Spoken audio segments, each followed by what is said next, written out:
Benoit's presentation. So Benoit, if you can share your slide. So the next presentation will be done by Benoit Biramont. Benoit is professor at l'EAT and Université Côte d'Azur. And he's also directeur adjoint. Je ne sais pas pourquoi je parle encore en anglais. Il est aussi directeur adjoint du GDR Biocomp. Donc, c'est l'occasion aussi pour nous de nous connecter à un autre GDR. Donc, Benoît, je te laisse oui, commencer. Bonjour à tous. Est-ce que vous pouvez m'entendre et voir mes planches? C'est parfait. C'est parfait? Bon, très bien. Ouais.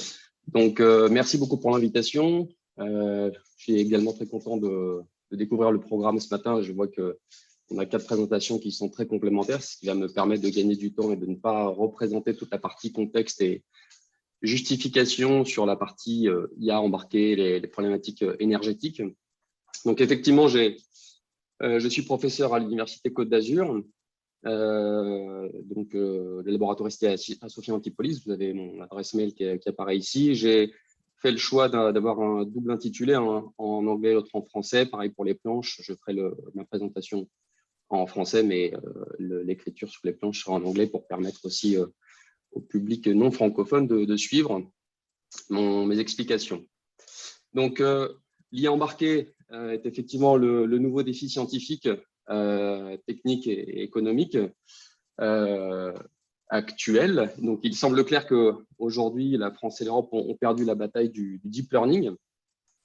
On l'a vu à travers l'ensemble des publications internationales et évidemment l'ensemble des solutions de framework d'apprentissage qui proviennent essentiellement en dehors de l'Europe. La bataille de l'IA, de l'IA à the edge, donc, ne fait que commencer aujourd'hui et avec une concurrence qui est déjà très rude, à la fois sur des aspects technologiques, d'attractivité, de talent, de connaissances. Bien sûr, il y a aussi des aspects économiques. On l'a vu tout à l'heure avec l'entreprise Brainsheet, par exemple, qu'il faut trouver. Il faut donc maintenant trouver un certain nombre de secteurs qui vont être différenciants d'un point de vue scientifique, technologique et aussi donc d'un point de vue économique, forcément, face à des mastodontes qui travaillent sur le sujet. Et il y a fort à parier que après la voie principale du deep learning classique, dont on a beaucoup parlé ce matin, pour l'IA embarquée, se trouveront, on va dire, d'autres cycles qui se succéderont et qui vont converger vers des solutions qui, on l'espère, seront plus efficaces d'un point de vue énergétique, et l'augmentation massive de l'IoT, des objets connectés qui sont estimés à aller jusqu'à 60 milliards d'objets connectés en 2025 contre 10 milliards aujourd'hui en 2018, nous demande décemment de trouver des solutions qui soient viables pour nos ressources et pour notre économie également. Donc, c'est ce que nous regardons au niveau du laboratoire l'EAT. On essaie d'explorer, on va dire, un certain nombre de branches qui vont de l'IA bio-inspirée au calcul inspiré du fonctionnement du cerveau de manière un peu plus large. Et c'est d'ailleurs en suivant ce constat qu'on avait également créé en 2015 le GDR Biocomp, qui organise très régulièrement des journées communes avec le GDR SOC 2 pour étudier conjointement et de manière interdisciplinaire la question justement de l'implémentation matérielle du calcul naturel. Donc, vous avez ici les membres du bureau qui apparaissent, ainsi qu'un certain nombre de laboratoires et les thématiques qui sont représentées dans le GDR Biocomp, avec également donc un objectif d'essayer de couvrir les différentes technologies d'implémentation, de trouver le bon compromis entre toutes ces solutions, puisqu'aujourd'hui, aucune ne répond absolument de manière optimale à l'ensemble des critères qui sont la programmabilité, la scalabilité, la biocompatibilité pour certains cas d'usage, l'efficacité énergétique, on en a beaucoup parlé ce matin, et la maturité technologique, évidemment. Donc, en partant des modèles et en allant jusqu'aux applications, comme on le voit sur la partie gauche, on passe également par cette étape de conception matérielle avec un certain nombre de solutions qui sont explorées. Et pour ma part, au sein du laboratoire LEAT, je travaille principalement sur les architectures numériques, qui est l'activité principale du groupe eBrain, qui travaille ici au LEAT et que j'ai créé il y a maintenant 5 ans en arrivant à Nice, au laboratoire LEAT. Donc, il s'agit d'un groupe de recherche qui essaye de mettre en relation l'électronique numérique et les neurosciences cognitives, grâce notamment à l'Institut Neuromode, qui est un institut de neurosciences que nous avons également créé à l'Université Côte d'Azur il y a maintenant 2 ans. Et l'objectif, c'est bien évidemment d'étudier conjointement ces 2 aspects-là, d'explorer les voies d'intelligence artificielle bio-inspirée et d'un point de vue électronique, de concevoir des systèmes qui vont répondre à différents enjeux applicatifs qui vont de l'IA embarquée au Smart IoT, comme on va voir dans quelques instants. Et d'un point de vue, on essaie de travailler justement avec un certain nombre de collègues, dont le CERCO, avec qui on a un projet ANR, sur des modèles à Spike, sur la plasticité corticale et l'auto-organisation comme on la trouve au niveau du cerveau. Alors, lorsqu'on étudie effectivement le cerveau pour y chercher les sources de son efficacité, on a vu tout un tas de pistes ce matin. On peut se rendre compte qu'on peut étudier le cerveau à différents niveaux d'abstraction, se référant chacun d'ailleurs à une littérature très spécialisée qui propose des modèles qui vont être des plus locaux au niveau de la membrane ou de la synapse, et aussi souvent les plus proches des résultats expérimentaux, aux modèles les plus généraux quand on monte vers les propriétés cognitives, et qui vont eux plutôt proposer des frameworks plus généraux sur le système cognitif, des frameworks plus théoriques. Évidemment, ce que nous appelons l'intelligence biologique, c'est une somme de toutes ces propriétés locales et globales. Personne n'a vraiment aujourd'hui la solution complète à ce problème. Les secrets de l'efficacité du cerveau se cachent dans une intrication complexe de tous ces niveaux. Pour notre part, on n'a pas du tout la prétention d'essayer de couvrir tous ces modèles, mais simplement de cibler, on va dire, sur deux niveaux qui sont complémentaires. L'un plutôt au niveau de la synapse, en regardant plus étroitement l'implémentation matérielle des réseaux neuronaux Spike, et essayer de profiter de tout un tas de propriétés que Simon a commencé à évoquer ce matin, le codage temporel, le fait que ces neurones soient dotés en eux-mêmes d'une mémoire, le fait que le calcul soit événementiel, donc une très forte sparsité. Et puis un autre niveau, plus haut, lui, qui va plutôt correspondre au niveau cortical, qui est l'auto-organisation qui est présente, qui est, on le sait aujourd'hui, le support de notre adaptativité en tant qu'humain, de notre capacité d'apprentissage tout au long de la vie, et de faire sens, de créer du sens à partir de différentes données de perception multisensorielle. Et il y a effectivement beaucoup de choses à creuser derrière ça. Je vais en parler dans un instant. Pour illustrer ces travaux, j'ai choisi de vous présenter 4 projets que nous menons au laboratoire qui illustrent bien ces différentes problématiques. Les problématiques, j'ai un peu générales du neuromorphique aujourd'hui, avec le premier qui doit être à la fois, cet objectif qui nous oblige à être à la fois discriminant scientifiquement, comme je le disais en introduction, par rapport au domaine général du deep learning, dans lequel existe aujourd'hui un monopole qui est incontestable, mais être aussi malgré tout convaincant en termes applicatifs pour que cette recherche soit évidemment financée. Donc vous voyez ici à travers un certain nombre de sources de financement, IDEX, Région, IRT Saint-Exupéry et ANR.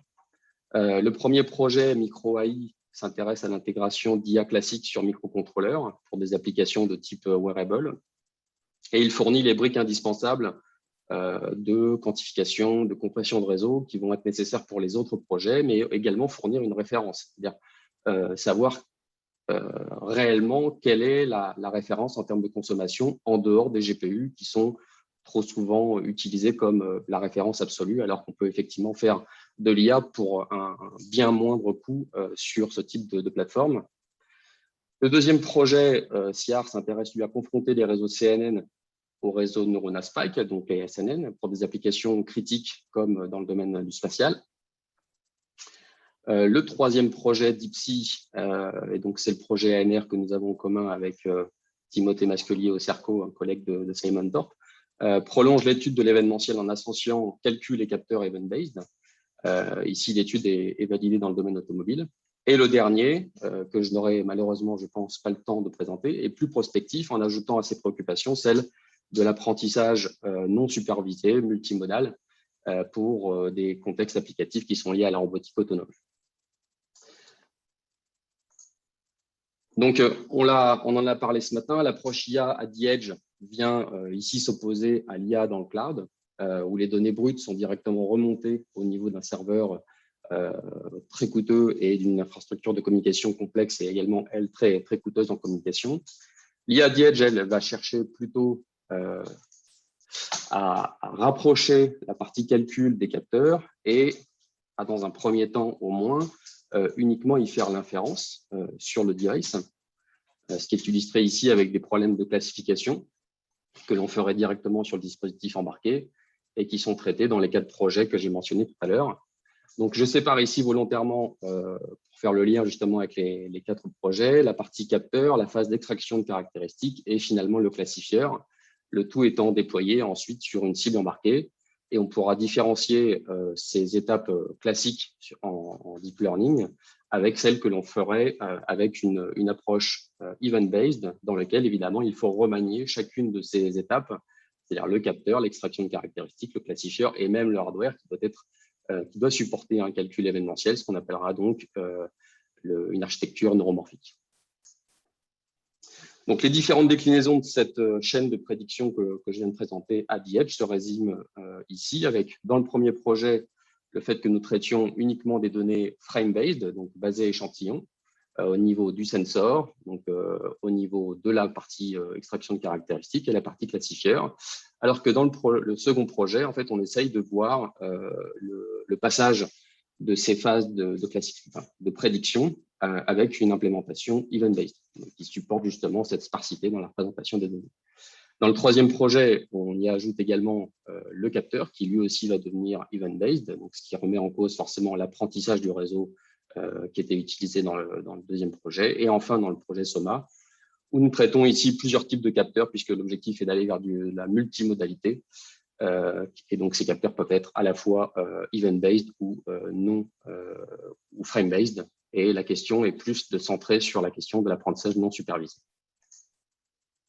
Donc, je rentre dans le détail du premier projet, MicroAI, dans lequel on cherche à intégrer donc, des algorithmes de type CNN sur microcontrôleur. Le cadre applicatif, c'est celui de la détection d'activité physique à partir d'une centrale inertielle qui est située dans des lunettes connectées, développées par l'entreprise LCLC. Donc, c'est ce type de modèle de lunettes, je ne sais pas si on le voit très bien. Donc, à l'intérieur de ces lunettes, vous avez effectivement la partie électronique qui est intégrée, la batterie et puis et les capteurs, dont une centrale inertielle. Et donc, ce cadre fournit également forcément un challenge technique assez important, puisqu'il s'agit d'intégrer de l'IA dans un microcontrôleur de type Cortex-M4 pour moins d'1 méga de flash et pour une durée de vie qui va être de l'ordre d'une journée, donc le temps que la personne rentre chez elle avant le couvre-feu et recharge ses lunettes. Donc, depuis hier, on a dû trouver d'ailleurs 2 heures d'autonomie supplémentaire. Et nous avons, pour arriver à ce résultat, on a dû évaluer différents frameworks, forcément, qui sont déjà disponibles, qui permettent de la compression et l'intégration de réseaux de neurones. Donc, typiquement, les plus populaires qui sont STM32Cube.AI, solution développée par ST Microelectronics, et puis TensorFlow Lite Micro pour microcontrôleurs, donc, qui est développé par Google.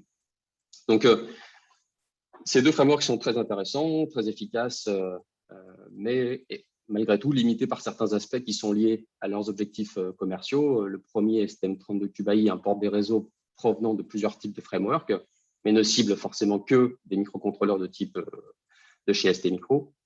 Et TensorFlow Lite Micro, lui, cible plusieurs types de micros. Il n'est pas limité, même s'il peut s'en supporter pour le moment, mais oblige forcément à utiliser TensorFlow pour l'apprentissage. Donc, soit on a une limitation en entrée, soit une limitation en sortie. Tous proposent une quantification 8 bits uniforme avec un offset et un facteur d'échelle. On a donc cherché, nous, à développer notre propre environnement, certainement plus simple pour le déploiement et pour apporter une solution qui soit libre, sans trop de limitations aussi bien en entrée qu'en sortie. Donc, plus précisément, MicroAI génère automatiquement le code C embarqué depuis un réseau appris avec Keras ou PyTorch et propose un mode de quantification qui soit post-training, donc après l'apprentissage, ou bien pendant l'apprentissage. L'étude qui a été publiée le mois dernier dans MTPI, vous avez la référence en bas, évalue l'approche sur 2 types de microcontrôleurs. Donc, celui de gauche qui est un microcontrôleur ST de type Nucleo L4 et l'autre de SparkFun Edge qui est l'Ambiq Apollo 3 qui sont alimentés respectivement en 4,8 mA et 0,8 mA. Donc, l'étude compare, ici, je vais évidemment fournir que des résultats relativement grossiers. Tous les détails sont dans la publication. Mais l'étude compare l'empreinte mémoire, la consommation et la latence des 3 frameworks, à la fois en flottant, en quantification 8 bits et quantification 16 bits, que vous voyez ici dans la première figure. Et cette évaluation est faite sur un réseau ResNet de détection d'activité depuis des données qui proviennent d'un accéléromètre. C'est la base de données qui s'appelle UCI HAR.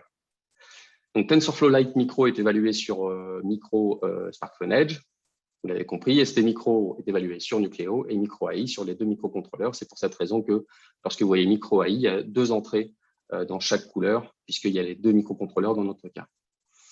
Premier constat, Micro AI fournit les plus faibles empreintes mémoire dans les 3 codages.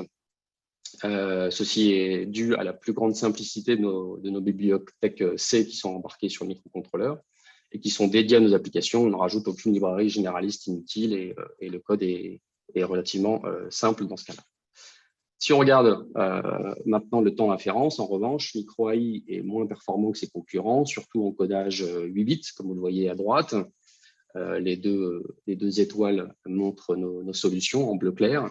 Le temps d'inférence est légèrement plus long. On a STM32 qui fournit l'inférence la plus rapide avec 250 millisecondes par échantillon.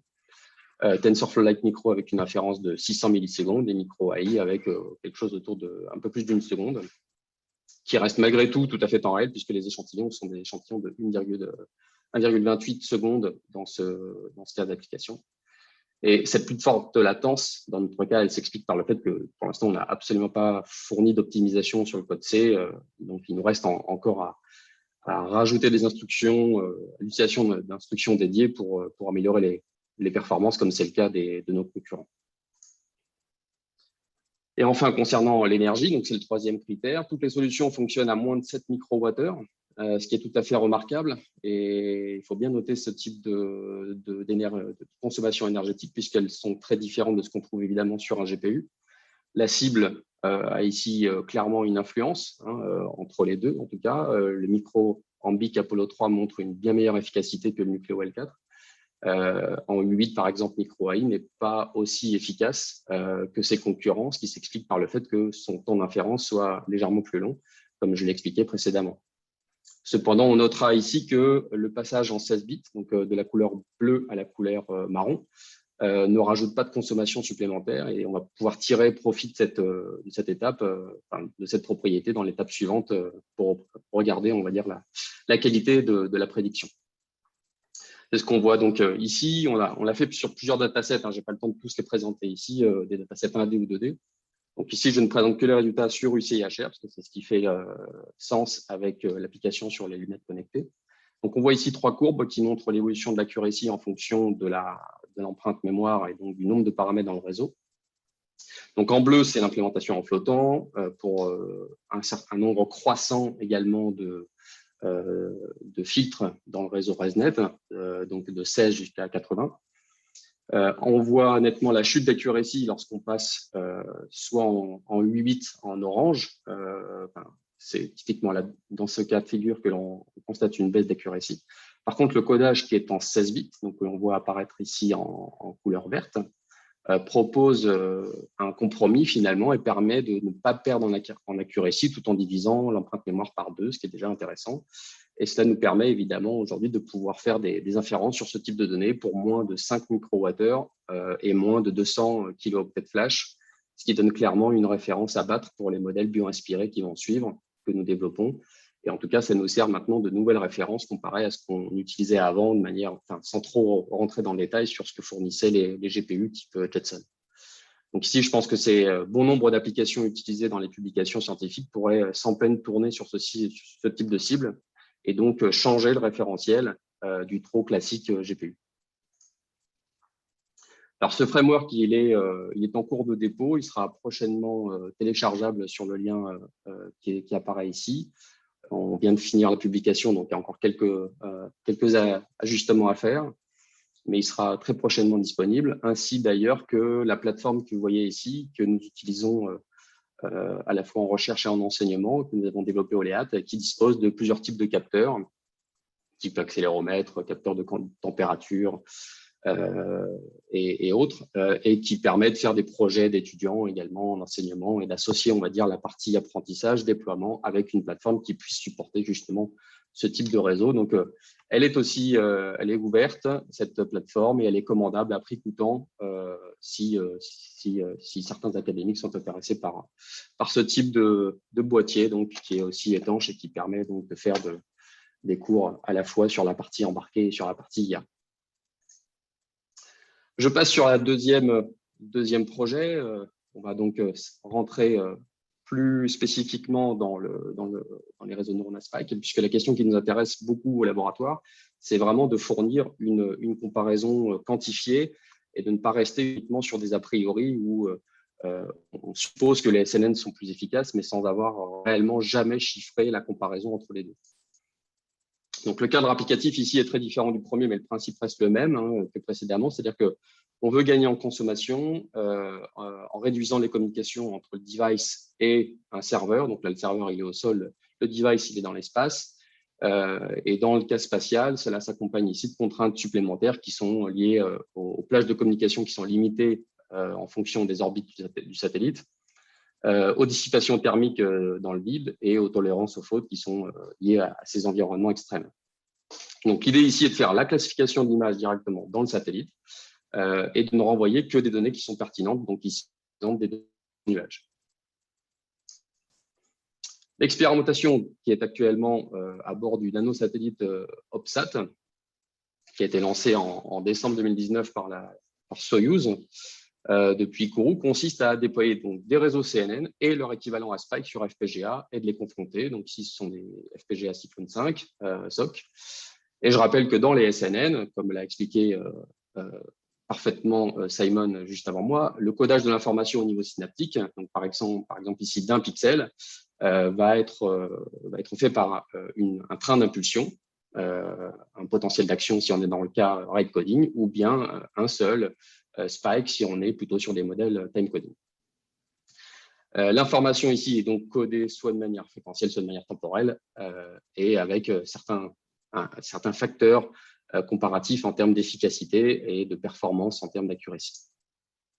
La question est donc de savoir comment entraîner ces types de réseaux, puisque l'information qui est manipulée par le réseau de neurones n'est plus une information continue et analogique, entre guillemets, mais une information discrète qui empêche a priori d'utiliser les frameworks d'apprentissage standard. Donc, Simon on a commencé à en parler. Ici, je prends la référence du papier de Kaushik-Roy qui a été publié l'année dernière, qui résume bien, on va dire, les différentes méthodes. Donc, la première méthode d'apprentissage, c'est la STDP. C'est une méthode d'apprentissage qui est la seule réellement bio-inspirée. Elle est non supervisée. Elle est basée sur la date des spikes pour permettre un renforcement des connexions synaptiques locales. Donc, c'est une règle d'apprentissage qui est purement locale. Et elle peut évidemment tout à fait s'associer avec les structures de type memory store qui ont été également présentées ce matin. Et donc, elle est très prometteuse d'un point de vue consommation énergétique, mais la contrepartie, c'est qu'aujourd'hui, peu de résultats sont démontrés sur des réseaux en dehors de réseaux, on va dire, de petite taille, et que sa précision reste encore à améliorer pour être compétitif par rapport à l'état de l'art, qui est évidemment toujours le CNN. La deuxième solution, elle est plus ou moins évidente, pas très élégante scientifiquement, mais en tout cas, elle consiste uniquement à convertir un réseau de neurones convolutionnel en réseau de neurones à spike après l'apprentissage. Donc, on profite uniquement de la partie spike pendant l'inférence. L'intérêt principal, c'est de profiter des frameworks d'apprentissage existants. Donc, ça simplifie évidemment considérablement cette phase-là.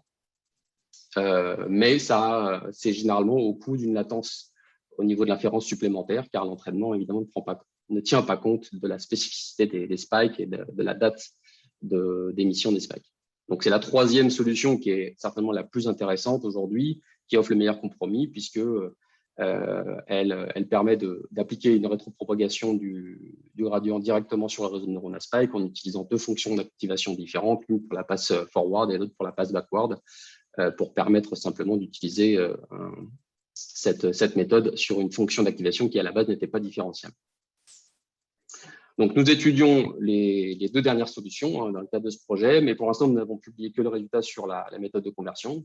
tout simplement parce que nous étions soumis à des contraintes de délai de l'ESA pour pouvoir embarquer l'architecture dans le satellite. Donc, 2 architectures matérielles ont été conçues, l'une entièrement formelle avec 2 couches de convolution, de pooling et un fully connected à la fin, et l'autre, une architecture hybride avec 2 couches de convolution formelle et uniquement le classifier qui est à Spike, toujours pareil pour des raisons de délai de développement.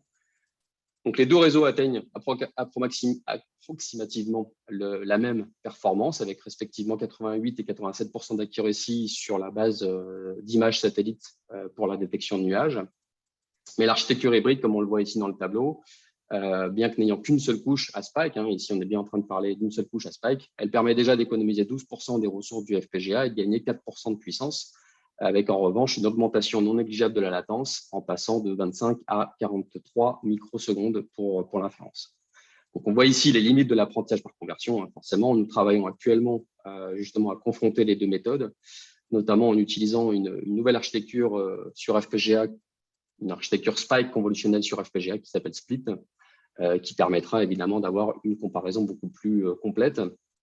C'est une architecture qui a été développée et terminée dans le cadre de la thèse de Nassim Abderrahman en fin d'année 2021 et qui peut donc maintenant être exploitée pleinement dans le cadre de ce projet. Et donc cette architecture devrait être uploadée courant de l'été dans le satellite par l'intermédiaire de l'ESA.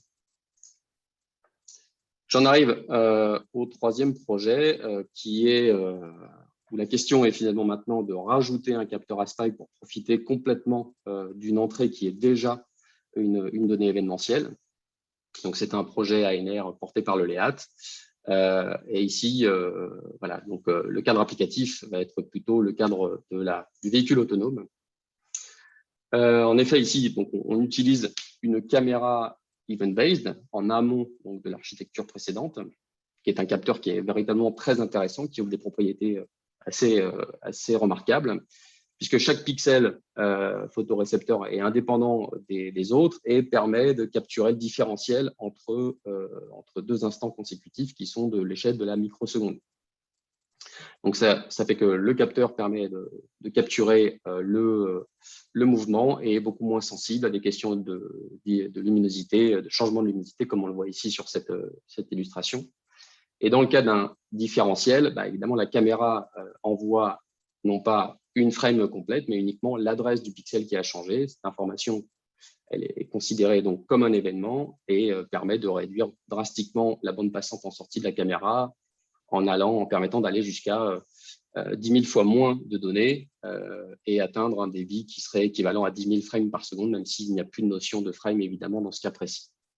Et dans le cas de la caméra Prophecy que nous utilisons dans le projet, on utilise donc une caméra qui consomme autour de 10 000 watts. Bon, par contre, les algorithmes classiques de deep learning ne sont plus du tout utilisables, à moins de reconstruire évidemment des frames à partir des événements, ce qui serait évidemment complètement contre-productif par rapport à la démarche. Donc, on a regardé évidemment ce qui se faisait dans la littérature.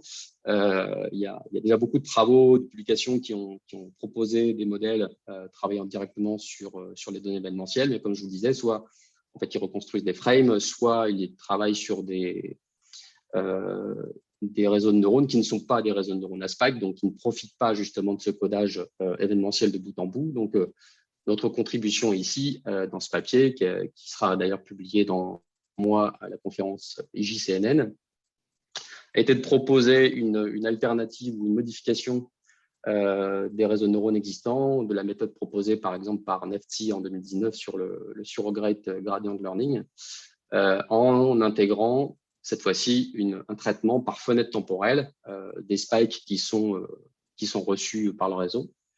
Et donc, on propose ici une méthode qui est non pas layer-wise comme c'est fait habituellement, c'est-à-dire de traiter l'ensemble de la fenêtre temporelle sur tout le réseau, mais de le faire step by step, donc de proposer une prise de décision à chaque time step à l'intérieur du réseau de neurones. Donc, ce qui évidemment rend le réseau beaucoup plus compatible avec une implémentation temps réel et évite d'avoir à bufferiser l'information en entrée du réseau.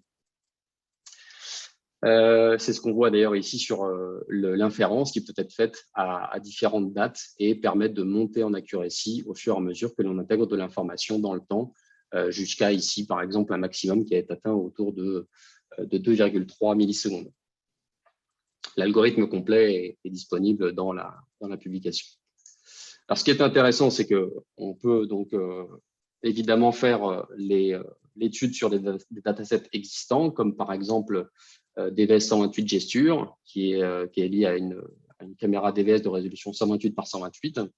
Donc, c'était le cadre de la première publication et nous sommes actuellement en train de travailler sur le deuxième dataset avec Renault, qui est partenaire du projet, sur ce dataset Prophecy Gen 1 qui, lui, est d'une résolution de 304 par 240 et qui est donc, comme vous le voyez ici, lié à une caméra qui a été embarquée sur un véhicule sur un enregistrement relativement long, puisque c'est le dataset le plus coûteux, le plus gros en fait en termes d'event base. Il s'agit de 39 heures d'enregistrement, ce qui représente plus de 700 gigaoctets de données, donc un problème assez complexe à traiter. Et donc, nous sommes en train de travailler dessus. On espère pouvoir fournir des résultats sur ce nouveau dataset d'ici la fin d'année 2021. Je passe à la slide suivante. Donc ici, on voit les premiers résultats sur le premier dataset, donc TVS Gesture. On a comparé différents types de réseaux, typiquement la même comparaison que dans le projet précédent, mais cette fois-ci avec la caméra. Donc CNN versus SNN, donc même type de topologie pour les deux réseaux. On voit ici directement que c'est le réseau SNN qui permet d'atteindre la meilleure accuracy. Donc ici, on est sur une tendance inverse à ce qu'on trouve habituellement avec des bases de données qui sont orientées frame.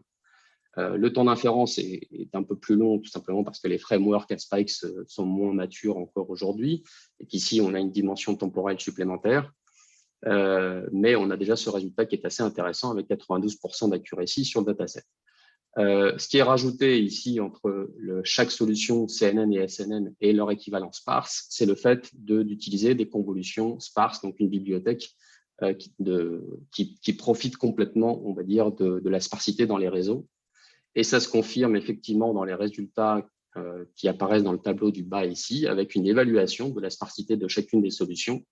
Et on voit bien que par rapport à la solution d'origine qui fait référence, c'est-à-dire le CNN de base, on a la sparsité par couche et la sparsité totale avec 1157 kg spike pour 150 steps d'inférence, comparé à 67 pour le réseau de neurones spike sparse.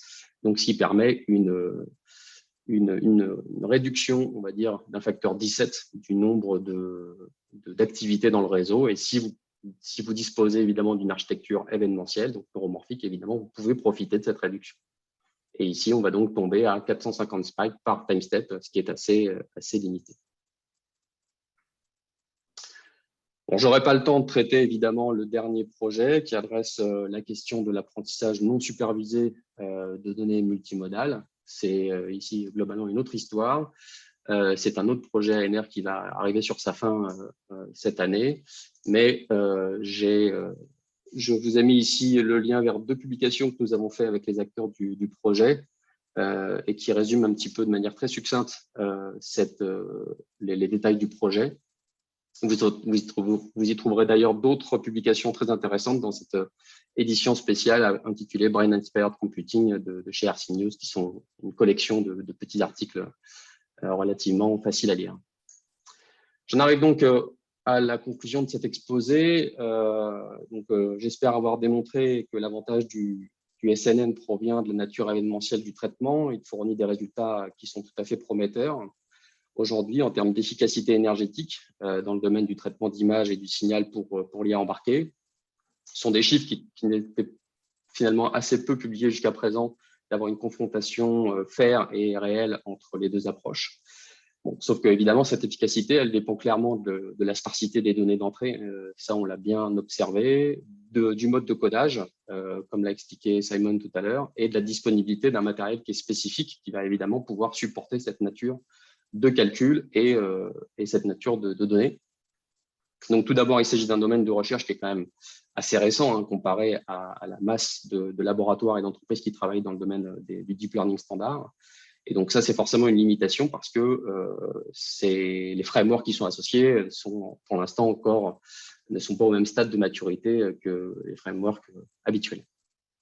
De plus, la plupart des travaux dans la littérature se concentrent sur des tâches de classification. On l'a d'ailleurs vu même dans ma présentation, alors que d'autres applications devraient être considérées pour être là aussi apporter des résultats réalistes, donc par exemple sur des problèmes de segmentation ou de détection d'objets, comme on va essayer de le faire dans le projet DeepSea. Et enfin, il n'existe pas de flow de programmation complet, efficace aujourd'hui, qui permette de bout en bout d'aller de l'apprentissage jusqu'à l'inférence. Évidemment, ça a été également une source de limitation pour l'utilisation de ces réseaux de neurones Spike, qui pourtant permettraient d'apporter un réel facteur différenciant, on va dire, pour un certain nombre d'acteurs dans le domaine de l'IA embarqué. Et je termine ici par un appel à candidature, puisque l'Institut 3IA Côte d'Azur, dont je fais partie, ouvre des postes pour travailler à Sophia Antipolis sur ce sujet, mais également sur bien d'autres domaines. Et donc, par exemple, nous proposons cette année un postdoc et chaque année des sujets de thèse et de stage.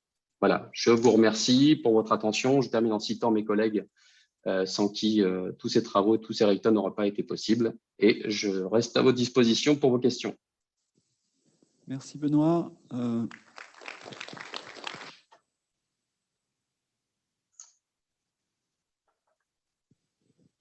On a le temps pour une toute petite question parce que le temps est très court. Est-ce qu'il y a une question dans la salle? Il y a une question en ligne, Maxime. Ah, il y a une question en ligne. Ouais, alors je peux la lire si tu veux. Oui, s'il te plaît. Est-ce que micro-AI est envisageable pour des applications temps réel? Alors, oui, tout dépend de la définition de la contrainte temps réel qui est visée. Typiquement, nous, on doit faire des inférences pour chaque collecte d'échantillons. Donc, on travaille sur une centrale inertielle, comme je l'ai expliqué, qui sont dans les lunettes, qui travaille à 26 Hz, et on travaille sur des fenêtres de 1,28 secondes. D'accord, à l'intérieur, on a tous les échantillons qui sont collectés et l'inférence se fait dans ce cas précis en temps réel. Donc, tout dépend évidemment de la contrainte temps réel qui est à respecter, bien sûr.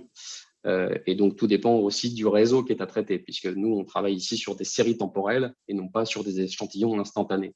Donc, difficile de répondre exactement à la question sans avoir plus de détails sur la nature des données, la contrainte temps réel et la nature du réseau qu'il faudrait embarquer, mais on est prêt à l'étudier.